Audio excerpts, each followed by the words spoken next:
Meus irmãos, que privilégio estar com os irmãos aqui. É a primeira vez que chegamos aqui ao Silveiro e trazemos uma saudação da nossa igreja, que já se fez representar aqui, penso que ano passado, com a presença de pastor Vinícius, que é pastor de nós, também um dos pastores de nossa igreja, de maneira que esta é a segunda vez que a nossa igreja se faz presente aqui. E com bastante alegria, e tem sido muito bom conhecer o pastor Jonatas e sua esposa, e sua família, seu pai e os irmãos. Nossa igreja é em São José dos Campos, no Vale do Paraíba, no estado de São Paulo, e nós estamos ali desde 1999, na verdade. Nós estamos ali há 25 anos, exatamente, pastoreando aquela igreja. O nosso tema nessa tarde será aconselhando uns aos outros. Mas eu gostaria de pensar um pouco em como lidar com quem sofre. Como aconselhar quem sofre. E para isso devemos lembrar o que é uma igreja. Que dom extraordinário é a igreja de Cristo. A igreja é uma família. Para muitos irmãos, a igreja é a segunda família. Para outros, ela é a primeira família. E para muitos, ela é a única família. E como é importante que nesse contexto nós possamos nos ajudar mutuamente. Quando Deus perguntou a Caim onde está seu irmão, ele disse: acaso sou eu o guardador de meu irmão? Mas nós somos. Nós somos pessoas que necessariamente estamos sempre em relações, em vínculos. Seja na família, a começar do núcleo conjugal, pais, filhos. Na igreja, necessariamente, nós estamos em relacionamentos, em vínculos, em comunhão. E nós precisamos pensar que, em todo tempo, nós estamos a nos influenciar mutuamente. Nem sempre da melhor maneira possível, mas estamos. De uma maneira ou de outra, todos nós exercemos alguma influência sobre o outro. E quando nós vamos ao Antigo Testamento, algo muito importante que nós temos no Antigo Testamento é que esse trabalho de nós nos ajudarmos mutuamente seja feito em sabedoria. Ou seja, que sejamos sábios. E o Antigo Testamento dirá para nós que é preciso, para ser sábio, temer ao Senhor, amar o Senhor, reverenciar a lei do Senhor, a palavra do Senhor. Que nós precisamos, ou seja, nos interagir com sabedoria, de uma maneira sábia. E o Novo Testamento dirá, será que você consegue ler junto comigo esse texto do apóstolo Paulo aos Romanos, capítulo 12, os versos 15 e 16? Podemos? Alegrai-vos com os que se alegram e chorai com os que choram. Tende o mesmo sentimento uns para com os outros, em lugar de serdes orgulhosos, condescendei com o que é humilde. Não sejais sábios aos vossos próprios olhos. Esse sentido de nos aconselharmos mutuamente, de nos alegrarmos com os que se alegram, de chorar com os que choram, de condescender com aquele que é humilde, não ser sábio aos nossos próprios olhos. Isso é o contexto daquilo que tem sido chamado de mandamentos recíprocos. Amar uns aos outros, levar as cargas uns aos outros, orar uns pelos outros. Isto é básico a nossa vivência como servos de Deus, que façamos isto, que nós fazemos isto, assim como nós, como pais, fazemos com os nossos filhos, como cônjuges fazemos uns aos outros. Na Igreja de Cristo, nós devemos exercer esse cuidado. Então, quando nós pensamos em aconselhar uns aos outros, precisamos pensar numa expressão do nosso cuidado mútuo, com as palavras, com instruções, com percepções. E para que isso aconteça, biblicamente falando, o que significa aconselhar? Como aconselhar? Como a Bíblia, em particular, o Novo Testamento, descreve o aconselhamento, tem duas palavras gregas, eu não vou me dedicar tanto a isso, mas que basicamente descrevem esta ideia de aconselhar, que traduz pelos originais do Novo Testamento a ideia de você caminhar ao lado de alguém, seja um percurso curto ou um percurso longo, e enquanto caminha, você compartilha, que é a ideia que vem de parakaleo, de paracleses, de paráclito, de caminhar ao lado. Ou também de você se colocar frente a frente com alguém e transmitir um conceito e tentar ali trazer um pouco de graça, de luz ao entendimento daquela pessoa, que é a ideia de noutesia, de confrontar, de colocar frente a frente. Esses dois verbos, essas duas ideias, no Novo Testamento são traduzidas às vezes pela palavra admoestar, aconselhar, exortar, encorajar. É uma quantidade imensa de verbos que temos nesse idioma rico, que é o português, mas basicamente em torno dessas duas grandes ideias do texto grego.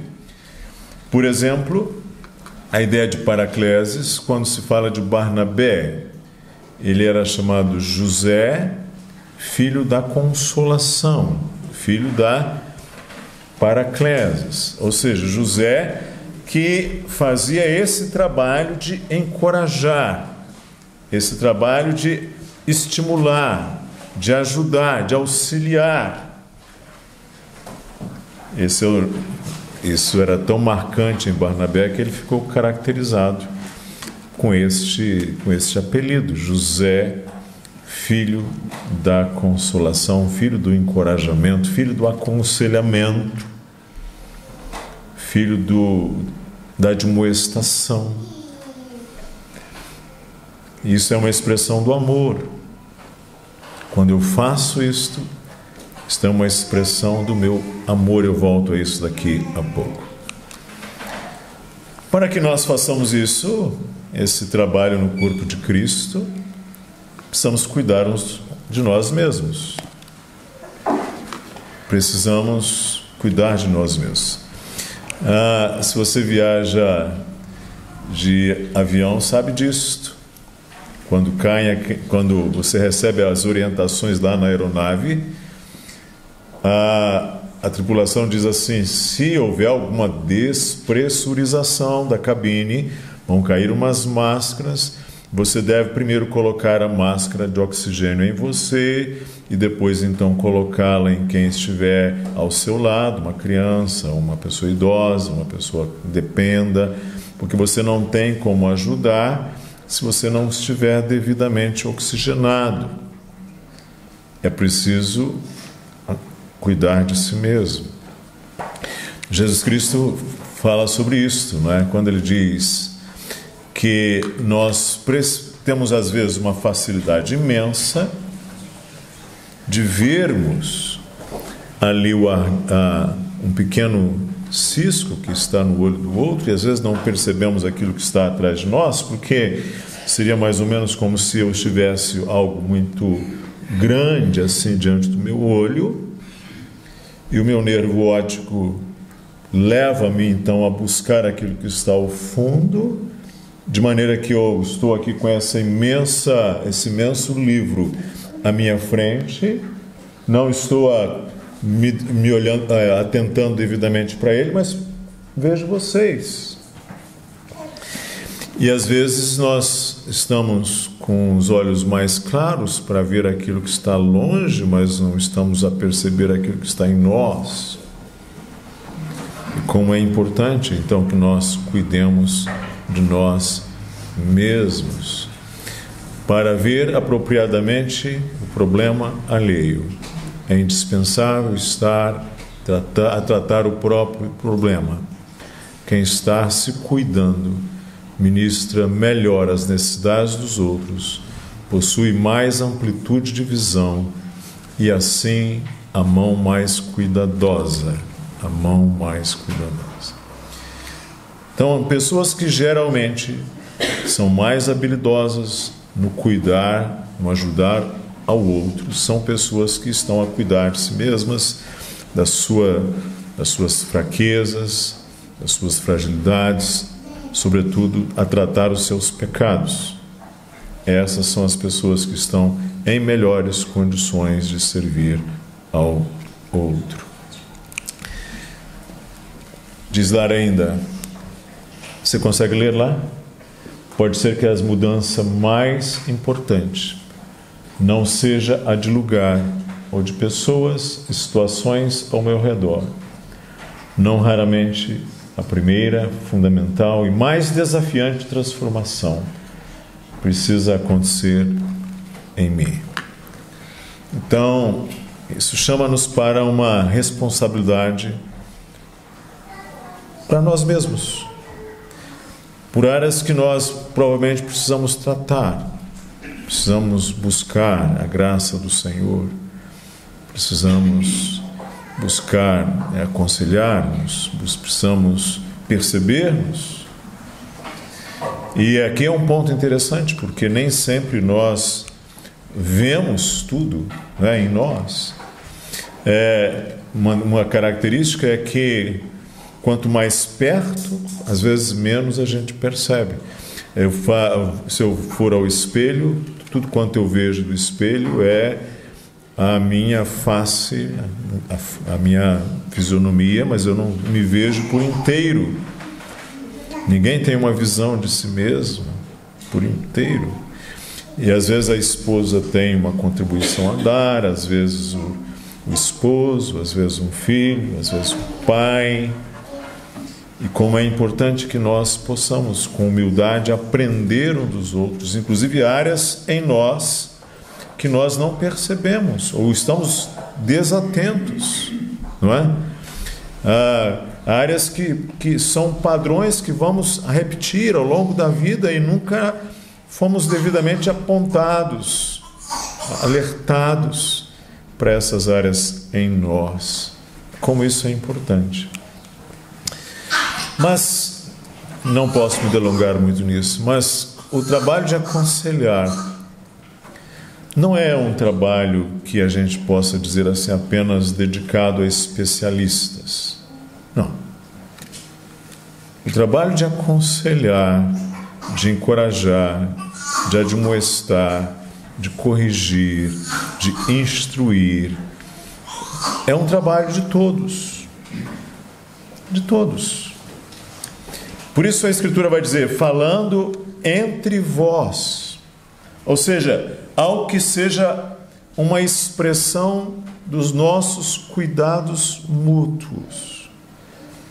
E aqui então algo que eu considero importante é que não há duas classes de cristãos, os cooperadores e os espectadores. Nós estamos todos juntos no Evangelho. Ou seja, não há um cristão que possa dizer assim: eu não tenho nada a oferecer, eu não tenho nada a contribuir. Não, você tem. Isso não significa que todos têm em igual medida, isso não significa que todos têm em igual sabedoria, mas todos nós estamos responsabilizados uns pelos outros. Todos nós estamos, em alguma medida, responsáveis uns pelos outros. A ideia de um ministério pessoal é importante. Não apenas o trabalho que o pastor realiza no domingo aqui do púlpito, ele é muito importante, ele é instrutivo e ele é paradigmático, ele oferece linhas importantes para a igreja, mas esse trabalho pessoal é muito importante. Jesus Cristo realizou esse trabalho. Os apóstolos recomendam que nós façamos esse trabalho. Porque as pessoas sempre terão situações particulares, privativas, situações específicas, que precisarão de cuidados específicos. Que privilégio tem os irmãos aqui nessa igreja de terem um pastor aqui a trabalhar, a dedicar-se integralmente a essa igreja, que isso é extraordinário aqui neste país. E ainda assim, como é importante que nós cuidemos uns dos outros, fundamental. E ele se faz aqui em público, se faz nos eventos públicos da igreja, no culto, nos ministérios públicos, mas ele também se faz nas casas, nos lares, nos relacionamentos mais informais, no dia a dia. Ele é pessoal, ele é doméstico. Então vamos lá, algumas orientações práticas aqui. Primeiro, todo crente deve ser encorajado a fazer o que estiver ao seu alcance. Encontrou uma pessoa que você pode ajudar, naquilo que você puder, ajude. Todo crente deve ser encorajado a isso. O trabalho de aconselhamento aqui não é um trabalho apenas de especialistas, é para toda a igreja, é para você. Observe dons e capacitações do Espírito. É óbvio que há pessoas com mais recursos, mais possibilidades, mais experiência, mais expertise e, em algumas situações, também informações técnicas específicas para determinadas ajudas. Isto é importante ser levado em consideração? É claro que sim.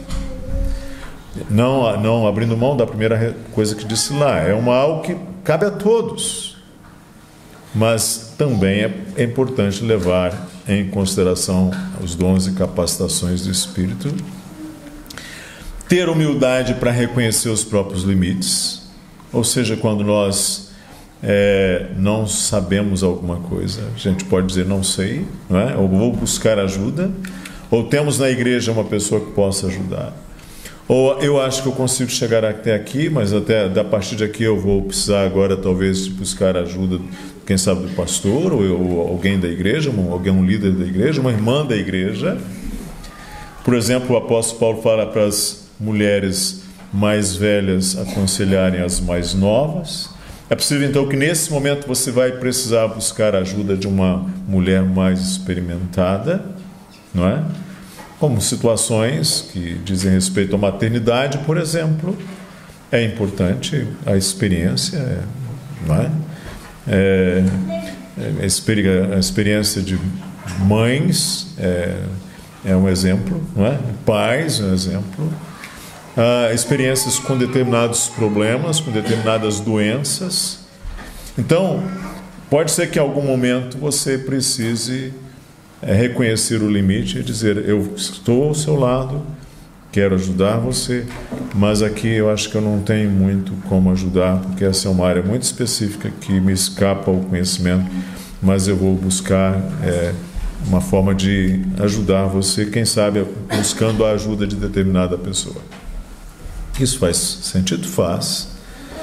Você não está a abrir mão do seu compromisso de ajudar aquela pessoa, mas está a reconhecer com humildade que há limites em sua experiência, em seu conhecimento.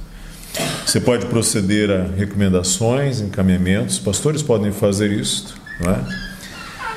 Ou seja, quando esse é um ponto importante, quando nós não sabemos, devemos evitar aventuras irresponsáveis. Pode ser um momento para assumir o compromisso de permanecer ao lado da pessoa e orar por ela, mas também para ser humilde e proceder a algum tipo de encaminhamento ou buscar algum tipo de mentoria ou acompanhamento que possa ajudar aquela pessoa ali, né? Eu falo isso porque às vezes a gente pode tentar oferecer para questões complexas soluções simplistas.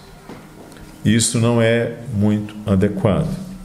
Mas não significa que você não possa fazer nada. Isso não existe. Todo mundo tem algo a contribuir. Vamos lá. Aqui um ponto importante. Não tenho muito como desenvolver isso devido ao nosso tempo, mas pessoas tristes, a tristeza não é necessariamente uma doença, nem necessariamente algo sempre ruim, e não significa estar triste que isso é um pecado. Jesus Cristo disse certa vez: a minha alma está profundamente triste. E você entristecer-se com o que é triste é sinal de graça, é sinal de saúde.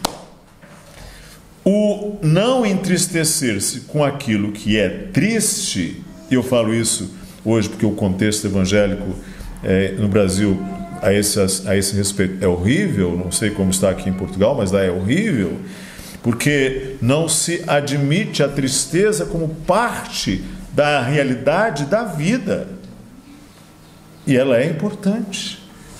Se eu chego aqui, nessa esquina desse templo tão bem localizado, e me percebo ali testemunhar uma situação absurda, por exemplo, envolvendo um adulto e uma criança, uma situação absurda, e aquilo não me entristecer, isto é sinal de que há algo errado comigo.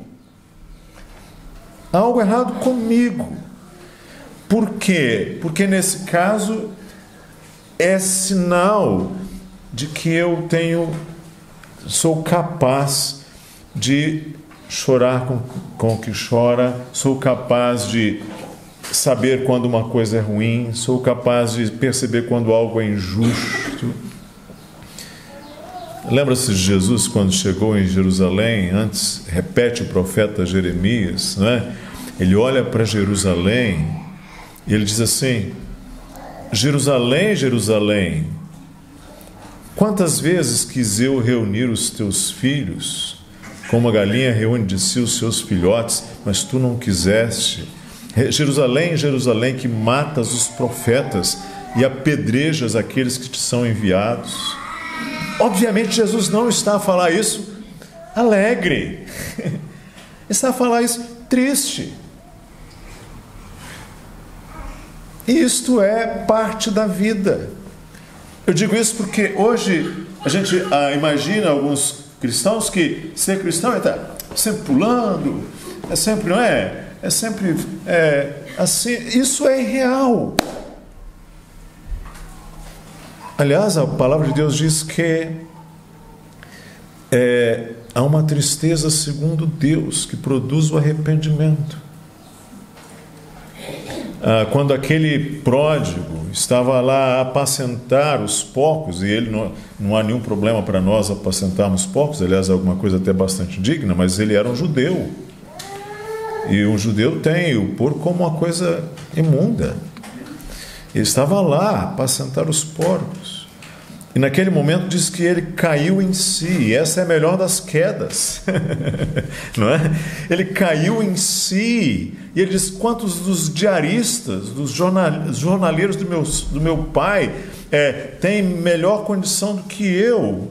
Eu vou me levantar e vou ter com meu pai, vou dizer: pai, pequei contra o céu e diante de ti, já não sou digno de ser chamado teu filho, trata-me como um dos teus diaristas, ou seja, aquele que recebe o denário do dia. Ele não falou isto alegre, ele falou isto porque caiu em si, e isso lhe trouxe um coração compungido e triste, gente.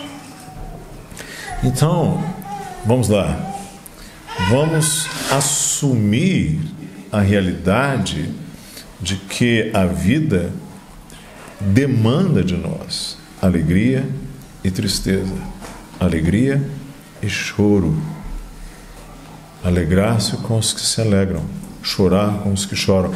Você tem na Bíblia os salmos de lamento, eles são parte da nossa expressão, parte da realidade de vivermos com os pés no chão. É óbvio que a gente não vai querer estar sempre triste, porque nós temos um contentamento. O que é isso? É a ideia de conter. Ou seja, nós temos em nós o que preenche e que nos traz um contentamento, que a despeito dessas circunstâncias, nós estamos contentes, como diz o apóstolo Paulo aos Filipenses no capítulo 4. Nós temos esse contentamento no Senhor, mas isso não significa que a gente está sempre rindo, saltitante e alegre. A vida tem realidades tristes, e nos entristecer com aquilo que é triste é espelharmos o Espírito Santo de Deus, que pode, diz lá, não entristeçais o Espírito Santo de Deus. Não é pecado. Por que eu estou a insistir nisso?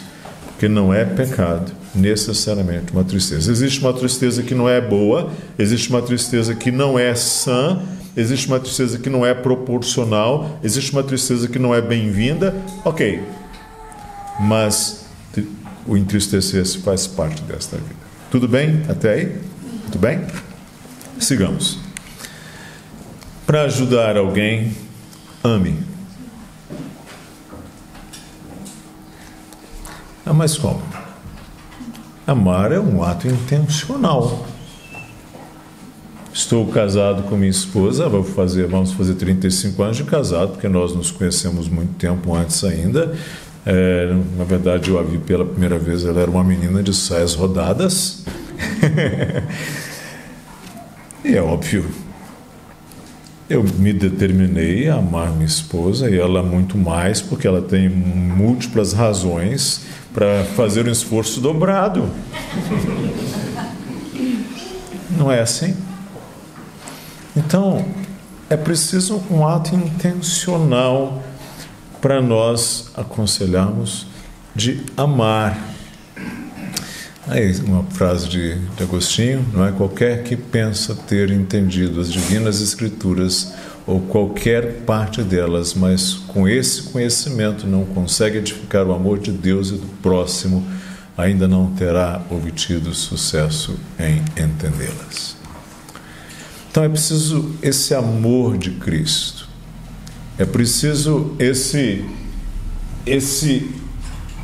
ideal nosso de olharmos o outro e dizermos: não vou ajudar porque ele merece, não vou ajudar porque ele é bom, não vou ajudar porque ele me ajuda, não vou ajudar porque ele é bom comigo, vou ajudar porque isto é parte do amor de Cristo derramado em meu coração.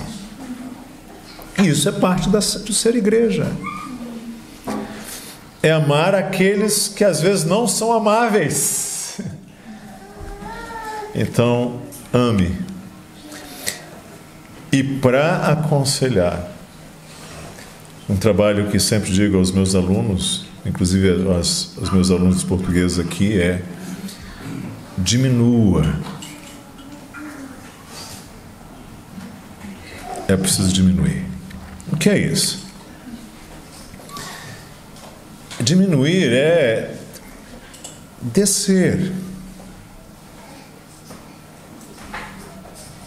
Diminuir é abrir-se, é acolher. Quando você entra, tem um filósofo famoso que escreveu essa frase aí. Vamos juntos? Quando você entra em uma vida em crise, você deve se tornar pequeno. E tornar-se pequeno ao adentrar no contexto em crise é fazer como Cristo, esvaziar-se assumindo a forma de servo. Não aconselhe grande, aconselhe diminuindo, aconselhe humilde. Como isso é importante. No reconhecimento de nossa fraqueza e vulnerabilidade, nós nos tornamos mais dependentes da graça de Deus e mais agradecidos por ela, e ao mesmo tempo em que somos levados à empática posição de nos tornarmos solidários, mais solidários ao próximo. Então é preciso diminuir. E quando nós diminuímos e tornamos mais acessíveis, mais humildes, a humildade ela atrai, e a soberba ela repele, ela afasta. Então, um ponto importante nesse amor é esse diminuir. O que Cristo fez conosco?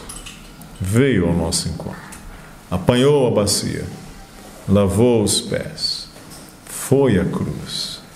Esse é um trabalho que nós devemos nos lembrar. Essa é outra frase que gosto. Esse é um artigo que li alguns anos atrás e captei essa citação. Se você quiser prestar realmente atenção em outro ser humano, precisa ensinar o seu ego faminto de atenção a parar de correr atrás dos refletores e deixar que as luzes iluminem uma outra pessoa. Para aconselhar, você precisa pedir a Deus a graça de que o foco saia de você. Eu, e permitir um pouco ouvir o outro, a expressão do outro, a situação do outro. Dedique tempo. E aqui é importante porque às vezes nós somos crentes, temos as nossas convicções, temos as nossas certezas, e a pessoa chega, traz uma situação, traz uma reclamação, traz uma dúvida, traz uma angústia, traz um pecado, traz uma queda, traz uma derrota, e nós já sacamos ali imediatamente uma resposta fácil, uma receita fácil, sem dedicar tempo. E Deus faz isto.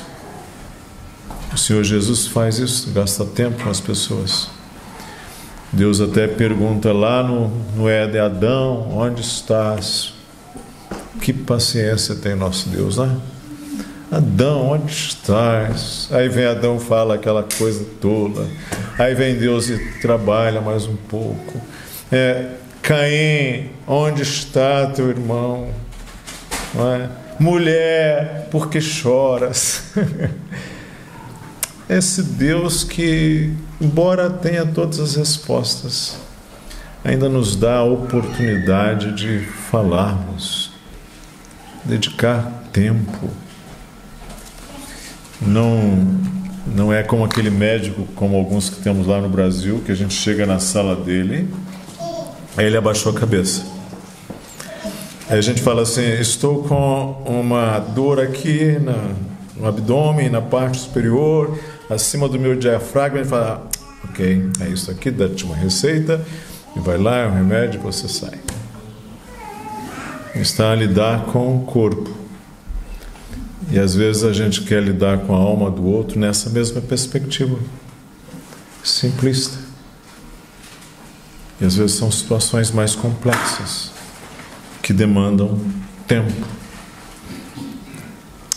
Então dedique tempo.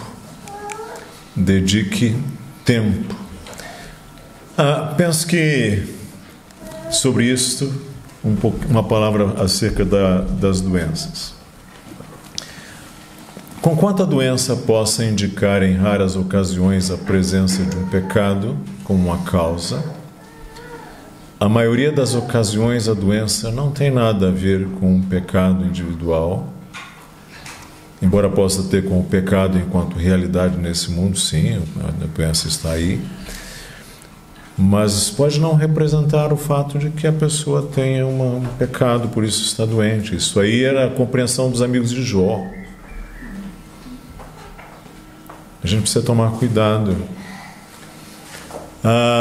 Às vezes a doença apenas representa o fato de que o Éden foi quebrado e o céu ainda não chegou, e nós estamos sujeitos a um mundo caído em que nós vamos envelhecer, o nosso organismo vai se tornar mais ácido, nós vamos perder energias, você vai ficar mais velho, você vai ter aí a degeneração dos seus músculos, dos seus ossos, dos seus olhos, dos seus cabelos.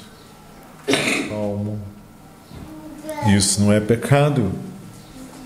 Isso é simplesmente a expressão do viver num mundo caído, em que as coisas estão sujeitas à morte, em que o ser humano está sujeito à lógica da morte. Ou você acha que você vai ficar sempre bonito e forte até o fim, até virar semente? Acho que não. Então, pensa nisso. Porque tenho em alguns lugares visto pessoas dizer, está doente, aí já começa a achar que tem um pecado ali, que já tem aquilo outro, e que precisa, enfim, há teologias assim, inclusive aquilo que eventualmente se chama do Evangelho da Saúde e da Prosperidade, que imagina que se alguém está doente por alguma razão, é porque está em pecado. E existem sim situações assim, mas fazer esse tipo de generalização pode ser algo injusto. Ok, vamos. Ouça. Eu sempre digo que fui ao seminário, eu sou de uma família cristã, cresci numa igreja, eu sou uma barata de igreja, digamos assim, não é? Quer dizer, eu cresci debaixo dos bancos da igreja, então talvez como alguns aqui, não é? E fui ao seminário e já sabia mais ou menos falar, não sei se aprendi, mas eles tentaram me ensinar a falar também e a pregar e dedicaram um bom tempo para isso. Mas, infelizmente, mesmo o nosso seminário sendo um bom seminário, não me ensinaram um trabalho que eu só vim a aprender com os incrédulos, tristemente, que foi o trabalho de ouvir. Eu não sabia ouvir, nem tinha paciência para ouvir. E ninguém aconselha se não ouve. Para aconselhar, ouça. Ouvir é um ato de mortificação, é um ato de paciência, é um ato de auto-humilhação, de dedicação ao outro. Ouça. Deus não é apenas o primeiro e maior falante, Ele é também o primeiro e o maior ouvinte. Já parou para pensar nisso?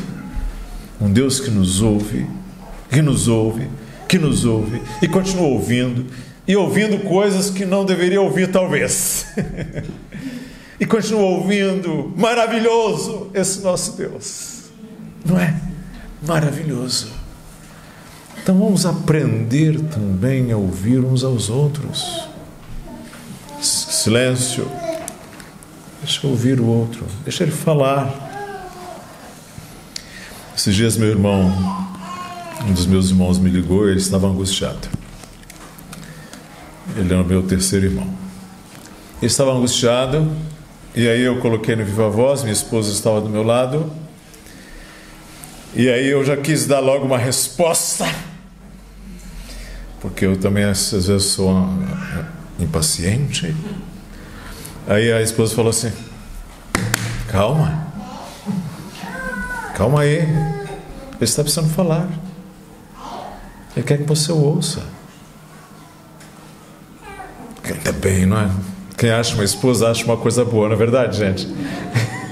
Então, que coisa importante é a gente ouvir o outro. Ninguém aconselha se não ouve, ok? E Deus faz isto. Pastores, presbíteros que estiverem aqui, os silêncios, não apenas as sentenças, formam o trabalho pastoral. Os pastores sábios são pregadores que escutam. Precisamos aprender a ouvir as pessoas. Esse é um trabalho de amor essencial no método de aconselhamento que sempre proponho. Essa é uma das primeiras tarefas: ouvir a pessoa. Ouvir. As pessoas que não sabem ouvir também não são aquelas em melhores condições de falar. Pessoas que não sabem ouvir sermões não devem pregar sermões. Olha lá, não podemos realmente... Esse é um conselheiro norte-americano bastante conhecido. Penso que até tem um livro dele ali. Não podemos realmente sentir o peso do sofrimento do outro sem conhecer a história daquela pessoa, e não a podemos conhecer sem ouvir. Às vezes achamos que a pessoa tem a mesma história que a nossa. Meu irmão, habitamos o mesmo útero, da mesma mãe, somos filhos do mesmo pai e somos diferentes. Ele tem uma história diferente da minha. Ele tem um momento diferente do meu. Ele tem uma realidade familiar diferente da minha. Ele mora num contexto diferente do meu. Ele vive demandas diferentes da minha. As pessoas não são iguais a mim, nem a você. Há diferenças. E como isso é importante nós aprendermos isso. Nesse ouvir, é bom fazer boas perguntas. O médico faz isso, não é? Os bons médicos ouvem, auscultam, perguntam. Como é importante nós perguntarmos, ouvirmos, perguntarmos. Olha o que diz Provérbios. Vamos juntos? O coração conhece a sua própria amargura e da sua alegria não participará o estranho. O Provérbio está a dizer aí, não é? Que há uma esfera do coração do outro que a gente não acessa. Não acessa. Mas olha o que diz aí. Como águas profundas são os propósitos do coração do homem, mas o homem de inteligência sabe descobri-los. O que o provérbio está a dizer é que uma pessoa sábia é capaz de alguma medida alcançar profundezas do coração do outro. É capaz. Então, esse é um trabalho nosso. E aí, vamos lá. Quando eu faço perguntas, é só porque eu quero saber? Não. É porque eu quero dar ao outro a oportunidade de organizar a mente, de fazer uma narrativa, de perceber. Deus faz isso, não é? Já mencionei aqui algumas perguntas. Eu, pregando lá no congresso, na Conferência Fiel, coloquei o caminho de Emaús, e o Senhor Jesus chega ali naqueles dois homens, vai caminhar com eles boa parte daquele domingo da ressurreição. Dois homens, o Senhor Jesus vai com eles, e Jesus chega e aproxima-se deles e diz assim, indaga-lhes: o que vocês estão a conversar enquanto caminham? Vocês acham que ele não sabia? Ele sabia. Mas ele está estabelecendo um relacionamento, dando a eles a oportunidade de organizar a narrativa, de colocar-se na teia dos relacionamentos, de perceber seu lugar. E aí eles ficam tristes e respondem assim: mas você é o último aqui nesse lugar que não ouviu as últimas notícias, não leu os jornais, não acessou a internet, né, se fosse hoje? E que você é um estrangeiro? Não sabes as últimas notícias? Aí Jesus pergunta assim: quais? Quando a gente faz perguntas, a gente não está. O professor, quando faz perguntas, o pai, quando faz uma pergunta, a mãe, quando faz uma pergunta, não está fazendo só porque quer saber, faz porque isto é uma maneira de nós ajudarmos o outro, isso é uma forma de nós auxiliarmos o outro. Fica claro isso? Fica. E quando Deus pergunta, é óbvio, Ele está se propondo a ouvir. Isso é maravilhoso. Um Deus que ouve, um Deus que sabe tudo e ainda ouve, e ouve cada coisa que não deveria ouvir, mas ouve. Fale, não apenas ouça, pergunte, mas fale. E aqui, fale com sabedoria. Se a pessoa estiver em sofrimento, não fale demais. No muito falar, não falta transgressão, mas o que modera os lábios é prudente. Fale. Palavra no contexto de sofrimento, lá diz: no dia mau a pessoa sábia guarda a palavra. Lembra dos amigos de Jó? Quando eles chegaram e viram que o sofrimento de Jó era tamanho, o que eles fizeram? Quem se lembra? Hein? 7 dias calados. 7 dias. Aliás, os problemas começaram quando eles abriram a boca.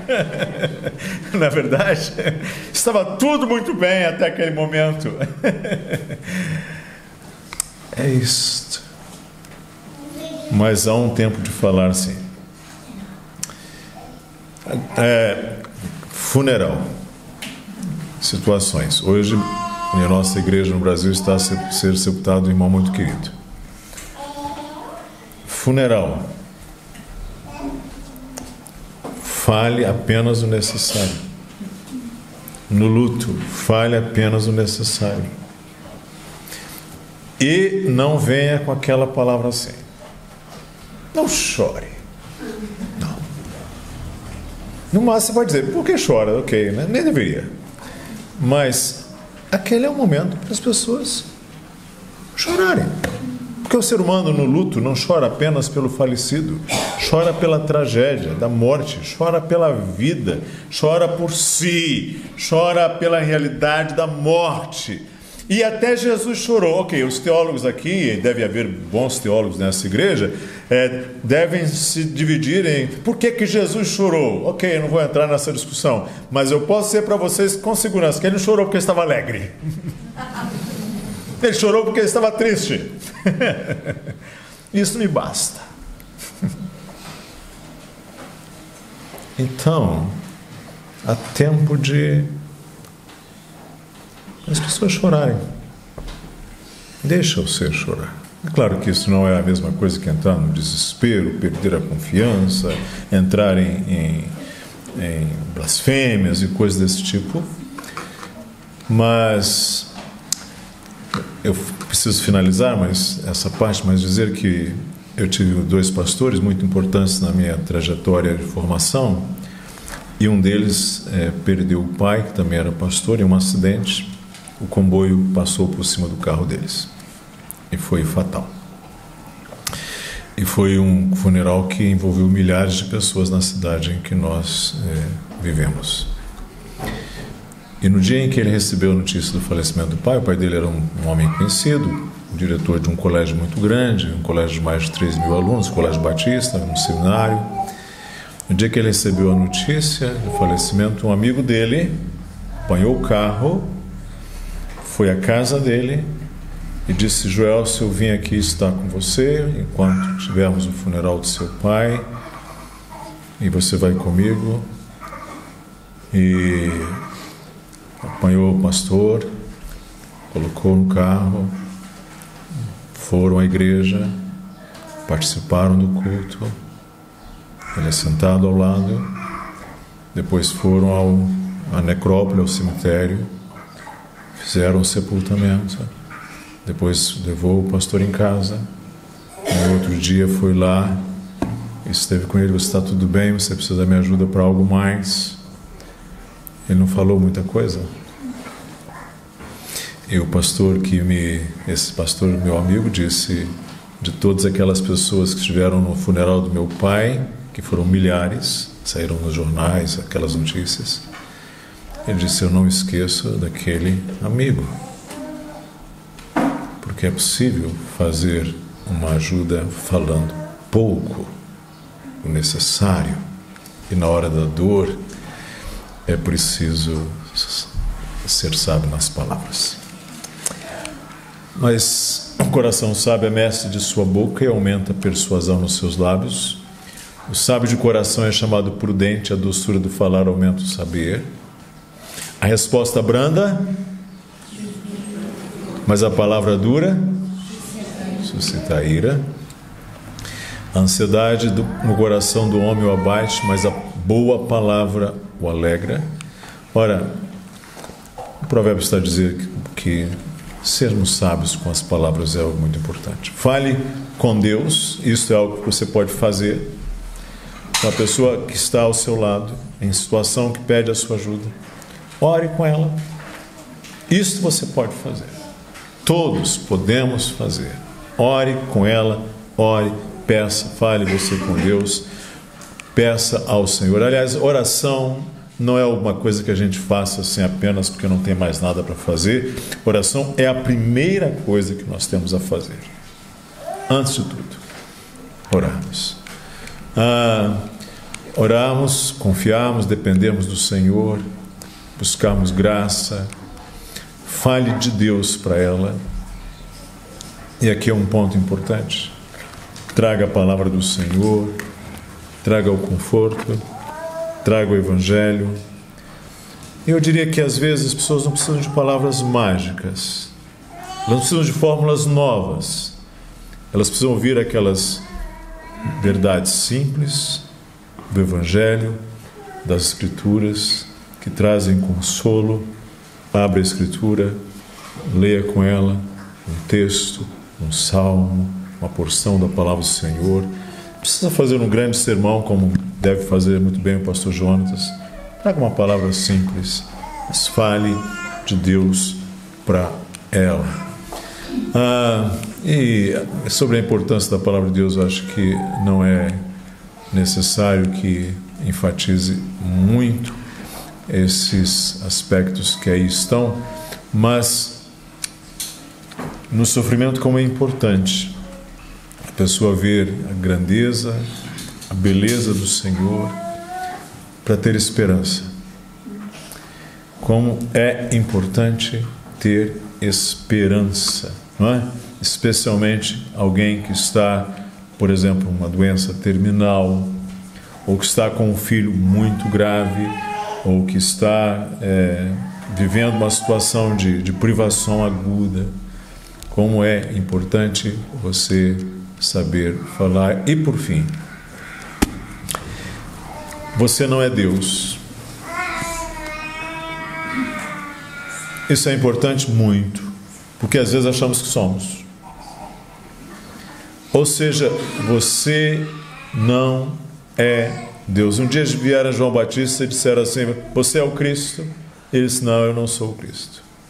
Você não é o Cristo.